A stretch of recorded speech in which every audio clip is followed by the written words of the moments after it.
जय हिंद। स्वागत है आपका नॉलेज की नई दुनिया में।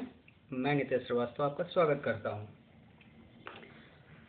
तो दोस्तों आप सभी अपनी तैयारी में लगे होंगे, उम्मीद करता हूं, और आपको अपनी तैयारियों में लगे भी रहना चाहिए कि कंपटीशन के दौर में जो पिछड़ जाता है वो पिछड़ ही जाता है। कंपटीशन एक हाईवे की तरह है, अगर आप स्पीड के साथ नहीं चले ना तो पीछे वाला आपसे आगे निकल जाएगा।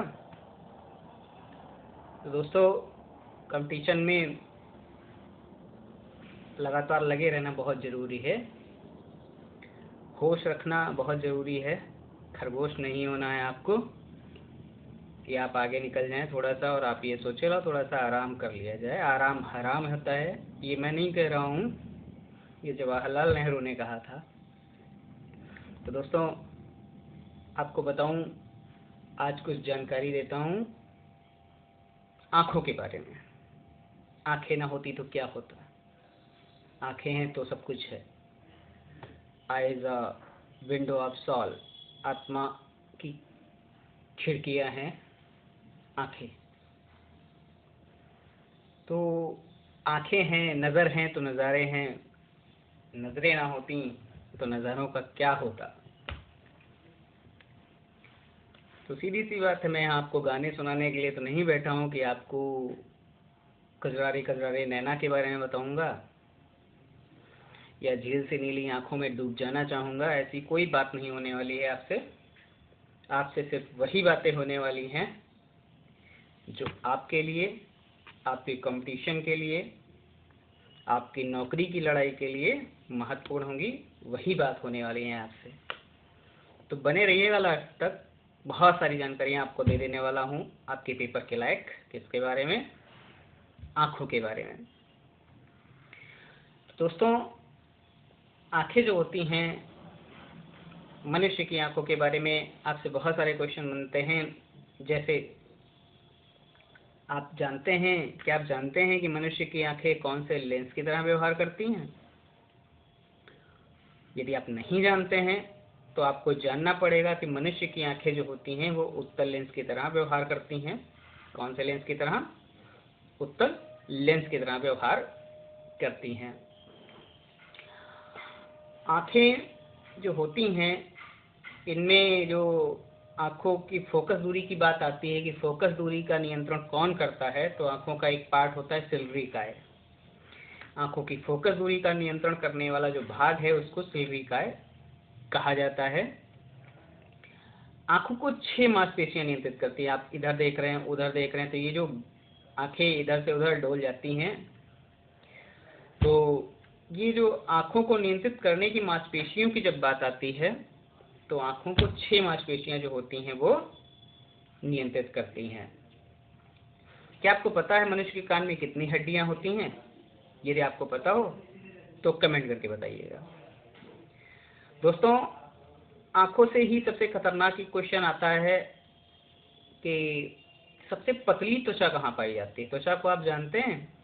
त्वचा मतलब चमड़ी की बात कर रहा हूँ। मनुष्य का सबसे बड़ा अंग होता है क्या? त्वचा होती है। और मनुष्य में सबसे पतली त्वचा की जब बात आती है तो वो आंखों का कंजवाइटिस होता है। आंखों की जो पतली परत होती है आंखों में, इसमें कभी गौर करके देखिएगा, आपको लाल लाल सी रक्त की नलिकाएं भी दिख जाएंगी। तो आंखों में जो होता है वो कंजवाइटिस, वो सबसे पतली त्वचा होती है आंखों में मनुष्य में, ध्यान रखिएगा। सबसे मोटी त्वचा कहाँ होती है मनुष्य में? ये आप बता दीजिएगा, कमेंट करके बताइएगा, अच्छा लगेगा हमको भी। तो दोस्तों आंखों को 6 मांसपेशियां नियंत्रित करती हैं। आंखों की फोकस दूरी को सिल्वरी काय नियंत्रित करता है। और दोस्तों आप ये जानते हैं कि आंखों में एक कलर होता है, देखा होगा आपने, किसी की काली काली आंखें हैं, किसी की भूरी भूरी आंखें हैं, किसी की नीली नीली आंखें हैं, गाने तक बने हुए हैं आंखों पे। तो ये जो कलर होता है आंखों में, ये कौन डिसाइड करता है? क्या आप जानते हैं? यदि नहीं जानते हैं तो आपको जानना चाहिए कि आंखों का जो कलर होता है ना वो आइरिस के द्वारा डिसाइड होता है। किसके द्वारा? आइरिस के द्वारा। आंखों में कलर का जो बात आएगी ना कि कैसा कलर है आंखों का, इसका डिसाइडेशन होगा किसके द्वारा, आइरिस के द्वारा होता है, ये ध्यान रखिएगा आप।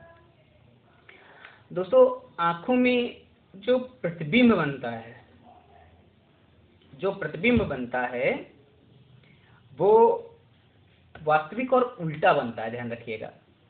आंखों में प्रतिबिंब बनने की जब बात करेगा कि आंखों में जो प्रतिबिंब बनता है तो वो कैसा बनता है, वास्तविक और उल्टा बनता है। कहाँ बनता है, तो रेटिना पर बनता है। कहाँ पे बनता है, आंखों में प्रतिबिंब कहाँ पे बनेगा, ध्यान रखेंगे, वो रेटिना पर बनेगा आंखों में। और कैसा बनेगा, वास्तविक और उल्टा बनता है। आंखों में प्रतिबिंब की बात आएगी, ये भी बात आप ध्यान रखेंगे। आंखों में कार्निया होता है, आप जानते हैं नेत्रदान में आंखों के कौन से भाग का प्रयोग किया जाता है, ये नहीं जानते हैं तो आपको जानना पड़ेगा कि आंखों में जो नेत्रदान होता है, नेत्रदान में आंखों के कौन से भाग का प्रयोग किया जाता है। तो आपका आंसर बनता है कि आंखों में जब नेत्रदान की जब बात आती है तो पूरी आंख की जरूरत नहीं होती है, उसमें प्रयोग किया जाता है, किसका प्रयोग किया जाता है, कार्निया का प्रयोग किया जाता है। दोस्तों ध्यान रखिएगा आंखों के बारे में कि जन्म से लेकर के मृत्यु तक आंखों का आकार वैसे ही समान रहता है। और जो कार्निया से संबंधित एक क्वेश्चन बहुत ही डीपली पहुंच जाता है, वो आपसे कहता है कि आंखों में कौन से भाग में रक्त की सप्लाई का कोई भी सिस्टम नहीं होता है। तो आपको याद रखना है कि आंखों में कौन से भाग में रक्त की कोई सप्लाई नहीं होती है, तो आपका आंसर बनता है कार्निया।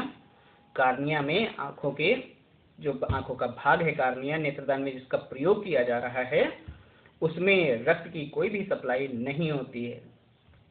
तो दोस्तों रक्त के बारे में एक क्वेश्चन आपसे पूछ रहा हूँ, बता दीजिएगा, कमेंट करके लिखिएगा, आपके नॉलेज का हमें भी पता चलेगा कि मानव जो रक्त है ना, मानव रक्त में कौन सा लोहा पाया जाता है, ये आप बता दीजिएगा।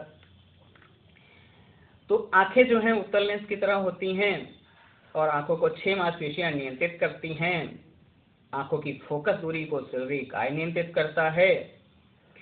और आंखों का रंग जो होता है वो आइरिस डिसाइड करता है। नेत्रदान में कार्निया का प्रयोग करते हैं और कार्निया में कोई भी रक्त की सप्लाई नहीं होती है। आंखों में ही सबसे पतली त्वचा पाई जाती है जिसे कंजक्टिविटिस कहा जाता है। और आंखों से संबंधित रोग भी होते हैं, आपने देखा होगा, सुना होगा, दूरदृष्टि दोष, निकट दृष्टि दोष, इसके बारे में आपने सुन रखा होगा।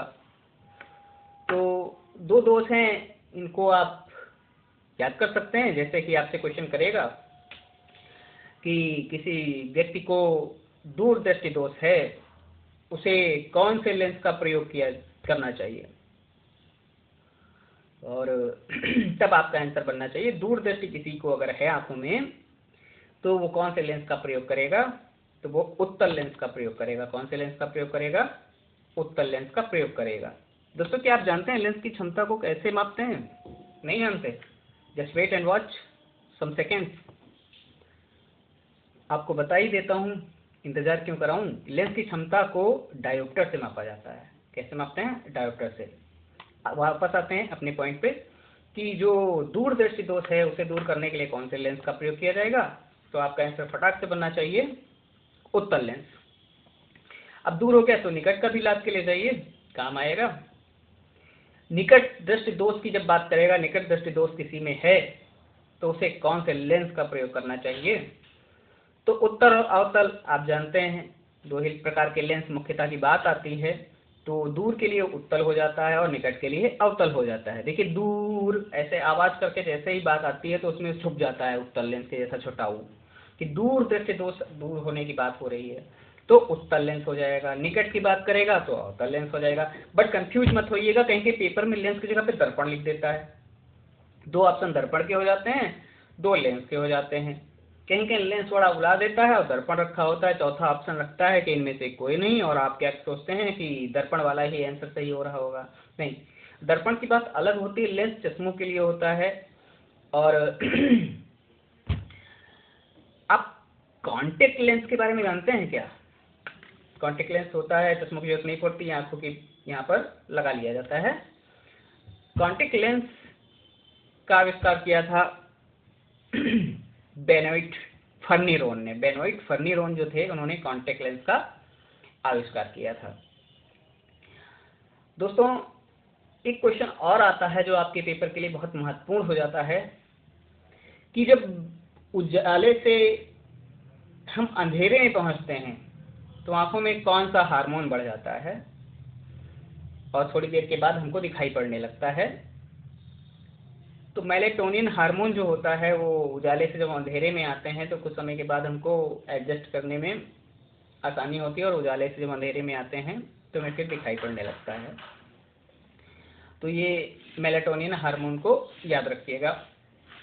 एक क्वेश्चन आपसे और पूछेगा जो आंखों से ही संबंधित होगा कि शरीर के अनुपात में सबसे बड़ी आंखें जो होती हैं वो कौन से जानवर की होती हैं। ये आपसे क्वेश्चन पूछ सकता है और बहुत बार पूछा भी गया है पेपरों में कि शरीर के अनुपात में सबसे बड़ी आंखें जो होती हैं कौन से जानवर की होती हैं। नहीं जानते हैं तो आपको बता दूं, शरीर के अनुपात में सबसे बड़ी जो आंखें होती हैं वो हिरन की होती हैं। किसकी होती हैं? हिरन की होती हैं। दोस्तों आप बताएंगे ये थामिन हिरन कहाँ पाया जाता है?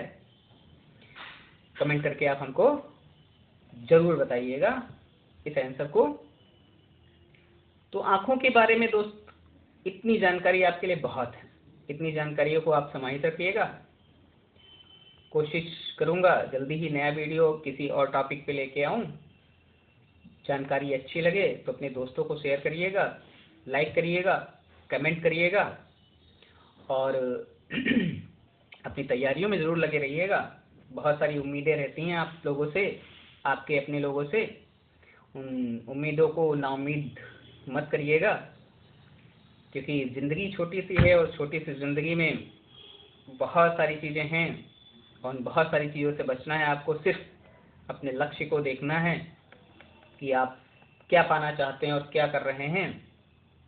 अपनी नज़रों को नज़ारों से हटा करके, इशारों से हटा करके अपनी किताबों तक लेके आइए क्योंकि नज़र हैं तो नज़ारे हैं। नज़रें क्या देखना चाहती हैं it is depend on you कि आप उन्हें दिखाना क्या चाहते हैं। आपकी ज्ञानेंद्रिय है ये जो आप दिखाते हैं।